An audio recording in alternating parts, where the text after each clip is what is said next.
ভাবুন, একটি গাছে প্রচুর ফল ধরেছে। ডালগুলো নিচের দিকে ঝুঁকে পড়েছে ভারে। দেখতে কত সুন্দর, তাই না? কিন্তু কখনো কি ভেবেছেন, এই ফলগুলো শুধু সৌন্দর্যের জন্য না, এটা আল্লাহর এক মহান নিয়ামত ও নিদর্শন।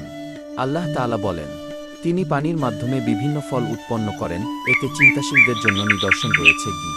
সূরা আল-আনআম ৯৯। একটা ছোট বীজ মাটির নিচে পড়ে থাকে, তারপর আল্লাহর ইচ্ছায় সেই বীজ থেকে বিশাল গাছ, আর এত ফল। আমরা কি কখনো সেই ফল খাওয়ার সময় বলি, আলহামদুলিল্লাহ?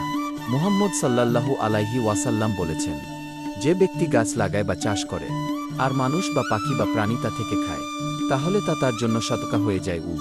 সহিহ হাদিস। তাই একটি ফলভরা গাছ আমাদের শেখায় আল্লাহর নিয়ামত চিনতে, শুকরিয়া আদায় করতে, অন্যের সাথে ভাগ করে নিতে। মনে রাখুন, গাছ যত ফল ধরে ততই নত হয়ে যায়।